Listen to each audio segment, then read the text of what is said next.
Hi, I'm Karen Foster. And I'm Michael Foster, and we are the Prosperity Builders, and we are so excited that you're joining us here today to hear more about what Prosperity Builders' core objectives are and goals are. And why we're doing this is to enlighten the community about all these pillars of the community that, like one of our guests we're going to be speaking to this evening, as well as some episodes to help agents really understand how they can be better at what they do to hone their skills and also grow their business. So this is all about agents helping agents, us helping you get better, and helping everyone become more aware about this dynamic town we're in called Greensboro, North Carolina.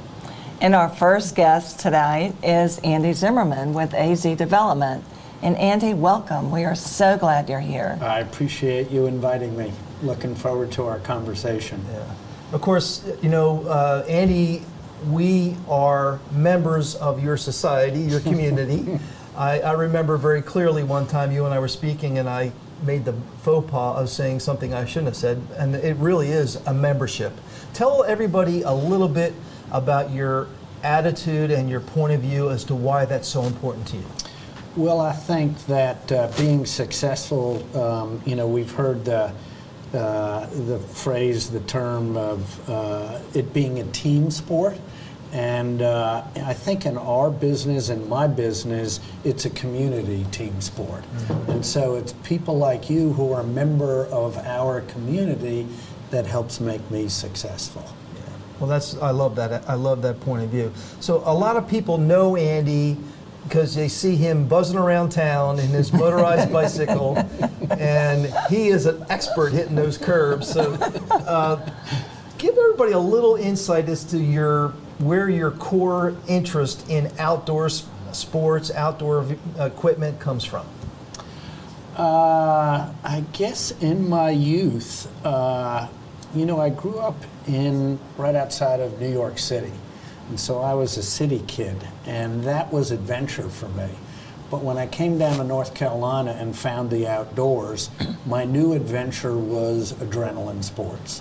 And so whitewater kayaking and mountain climbing became my real love. And I am still very attracted to the adrenaline and, you know, the adventure. I've had to soften it up a little bit with age, but nevertheless, it's still what I get my buzz on these days. Yeah. And that was your first business, wasn't it? Or was it? Yeah, the kayak building business was my first business. I did work for my dad before that. Okay. And so I think I've had 3 different career changes in my life. First was furniture, then building kayaks, and now real estate. Okay. Yeah. And you had the kayak business. You still have it at retail, right? I just sold that this year. Yeah, see, I got to keep up with what I Andy's know, doing. it's always changing. Well, it's time for That's new good. leadership there, and it is called now Get Outdoors Pedal and Paddle, and the local Trek store merged with the outdoor store. Okay, Yeah. excellent. Yeah. Okay. Well, the other thing we all know Andy for is, and this is really what we wanted to talk to you about a lot tonight, is your unending spirit and dedication to turning this town in the right direction on a community basis. And why don't you just give everybody a little bit of a history of how you got into that point of view and where you've gotten to at this point? Yeah, appreciate that question. You know, in the beginning, and I said this with my kayak manufacturing business, and definitely in the real estate business, it was in the beginning, ready, fire, aim. I did not do a lot of aiming before I bought buildings. I just looked at it, said I liked it, didn't know what I was going to do with it other than do something cool. Mm-hmm. And so it took a while for me to be as intentional as I am now, thinking before I buy a building, what's it going to do for the South End?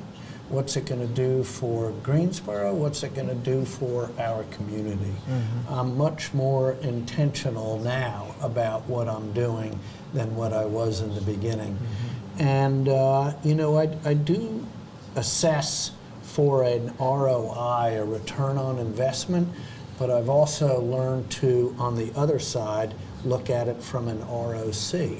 a return on community. And you know, a lot of times I'm looking at a return on community first, and then if it's done right and there's a need, I think you can get a return on investment. Yeah, I love that perspective, don't you, Karen? I mean, Yeah, that is, yeah. you give and you get back, but you don't ask for it. It comes to you, right? Yeah. Right. Yeah. What was your first building you acquired in town? It's at the end of Lewis Street. It is now South End Brewery and Greensboro Distillery. Before that, it was the Greensboro Distillery was the Forge's original home. Okay, I did not Something know that's that. close to my heart because I'm a co-founder of the Forge and still own the property that it moved into. And before South End Brewery, it was Gibbs 100. Right. So that was my first building downtown. And So what made you decide to buy that? Was that one that you just bought out of a whim and you saw a vision, or? Yeah, a friend of mine called me up and asked me if I would come down and look at a building that he was interested in buying. I looked at the building and he asked me his opinion, and I told him, you know, that it's a little bit before its time. There was some homeless stuff going on in the area. It was a nightclub that not good things were going on. And so I told him that I thought it would take over $1 million to fix it up. And he said, well, I'm out. And I said, well, do you mind if I buy it? I mean, right there, I had no idea what I was going to do. It was just ready, fire, aim. Yeah. I needed something to keep me off of the bar stools because I just sold my second kayak company. Okay. And was wondering what I was going to do. yeah, Right. interesting. Yeah. How about the Forge, Andy? I think that is such a unique concept, and it's been a great thing for the community. Give us a Yeah. little insight on that project. So the Forge is our maker space, and we are about 6 years old. We started as a hobbyist space where people needed to come. They didn't have room at their house to have a workshop. They didn't have the money to buy all the tools. They wanted to collaborate with other people and learn other disciplines of craft and their hobbies. I mean, it was literally 2 weeks after I put up a for lease sign on that building at the end of Lewis, the first one that I bought, that Joey Adams, our chairman and co-founder, came to me with the idea of a makerspace. I had no idea what one was. And he told me, and 5 minutes later we shook hands and I said, I want to do this. And it was, I mean, it's really been a great ride. We started out as maybe 12 passionate people, and quickly it turned to 35, and quickly it turned to 75. And in that small space, we got 150 members. Wow, And I had no idea. most of the equipment was donated by our members and or corporations. And then, you know, we all got together and said, let's get serious at this. And we are now in a 12,000 square foot building. If we had 24,000 square feet, we'd fill it up. Yeah. It's woodworking, metalworking, 3D printing, laser engraving, pottery, electronics, and about 220 members. We were at 250 pre-pandemic. And we're doing great things in the community. Great companies have spun out, hired more people, rented bigger space. We've probably got about 5 companies that have been created because they met at the Forge or incubated an idea at the Forge. And you're doing some work with the universities too, are you not, with the Forge? And We are. I mean, we're partnered up with universities, both A&T, UNCG, and other colleges, I believe. We're partnered up with United Way and Family Success Center. We've done work with the IRC, trying to help the homeless find a career and jobs. Oh, that's and, fabulous. yeah, so it's really doing great things in Greensboro. It's at the end of Lewis Street, and then look left, Yep. 219 West Lewis. If you haven't been, go check it out. It's cool. So cool. It's cool. Yeah. And now, as of recently as last week, officially, you've opened up your latest venture at the Elm and Bain Event Center. Tell us a little bit about that whole thing and the journey. Well, the journey's been a long one, but it's the chapter is almost closed on the construction part and opened up on, okay, let's book this place. Yeah. I found that there was a lack of downtown event space. And my first idea, because of Transform Greensboro and it being located now right next door to the additional space at Transform Greensboro, we needed a place for business events downtown. For those that might remember, there was the downtown that has closed down, that a lot of business events were happening at the Elm Street Center. Oh, right. Yeah, and so we lost a big event venue downtown because they're going to build the Westin Hotel there. Right. We're just lacking cool event space. Well, we were downtown. fortunate. We had our first event there, and it was great. Yeah. First class. Yeah. Thanks. I mean, we're still waiting on some furniture, and we're waiting on a lot of acoustical treatment to make sure that the sound is right in that place. We hope to do live pop-up supper club events. So 1618 is our master caterer, but we have other caterers that want to do dinners for us. So we've got seating for up to 250 people. We want to serve a really classy, quality dinner. We want to provide great live music and, of course, good beverages to go along with Right, it. right. So 1618 is managing the bar. But, by nights and weekends, business events, parties, socials, weddings, and during the day, a lot of business events like what you guys created.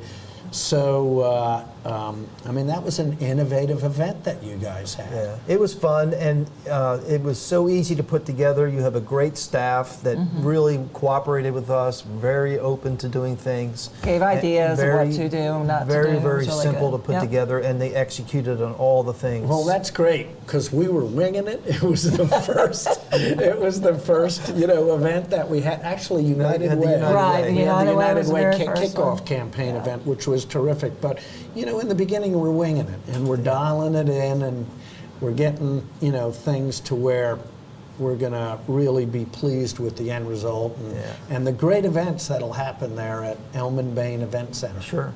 So there were two things at that Elm and Bain, and actually going into Transform GSO, that are spectacular. The artwork and the bars. Tell us a little bit about both of those. Well, the bars, let's just start with, were built by the Forge. Right. And they were designed by an architect, and I want to call myself a hardware engineer architect. Hardware store architect, I should say. Didn't go to school, but I have a strong opinion of what I want things to look like in my properties. So I worked with a very talented architect on those designs, and I wanted an Art Deco feel and look, and I wanted something like you would never see in any other bar in Greensboro, and I think we were successful. Absolutely. You were very successful. They are beautiful. So that's the bars, but I think that it's important in properties to create a sense of, as we talked before, community and a sense of creativity. I do better when I'm in creative environment and around creative people. People who think of different ways to market their companies and their business, people who think about different ways to present themselves and for the interior and designs to look in a space. I think it's critical to its success. So the art is an important ingredient, I think, in all of my properties and attracting people. And a lot of times I've had people say, you own that building, I can tell it's got your stamp on it. And the artwork with the murals, I'm beginning to get that same reputation both outside the buildings and inside the buildings. I think art is a critical ingredient for success in many different ways, for people to feel good in the places that they're in, for people to be creative because they're around creative things. And it just, for me, it helps me be creative to be in creative That, spaces. I mean, just that one piece of art that is a face of Maya Angelou. Yeah. And it's spray painted. Yes. And what I could not imagine, because it was up close and it showed every little wrinkle and Yeah. every little thing, and that was spray painted. And Yeah. that is such a talent. And that gave me energy just seeing it. Oh, so I I can mean, see what you mean. The guy came in from Florida. He's a muralist in demand, Florida, but he's done things at the UN in New York Wow. City. And he's really a talented guy, but he held a picture of Maya Angelou in one hand and spray paint in the other. And it was amazing watching him do it. The emotion that I get out of it every time I go by it. Yeah. And think about what was she thinking? What would she say? Right. And you know, her poetry was art as well. Yes, it was. And I'm a big fan of of hers and and her poetry. So as I was trying to think of what would move me and other people as they come into the space, and I think the artist was very successful in giving me what I wanted. He did a very good job. Yeah. Want to also say, if anyone has any additional questions, they can always text 855-939-6273, and Andy will be glad to answer them for you. As there's so many things that he offers in this building and to the community. And what is your next step? Whoa. Yeah. Can you share? Yeah, I mean, I'm working to create a music maker space, and it's been a long journey for that. COVID really put a big delay, in gathering spaces.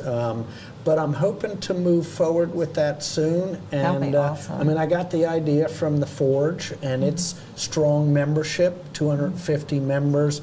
And I just think that we have a lot of people who love music. I'm not gifted with being able to play music, but we have a lot of people who love to hear music, and we are a music town. And then also we have a lot of talented artists here in Greensboro, so I want to provide a space for that. And then I am working hard on trying to create more living space downtown. Oh, okay. As I learn about successful communities, cities that are successful have 5% of their population living downtown. Yeah. Interesting. We have 280,000 people in our city of Greensboro, and that would mean 14,000 people for our city to be successful living downtown. And I think we're somewhere in the 2,200 range. Wow, lots of So opportunity. So we need more people We living need more downtown. people living downtown. We need more development.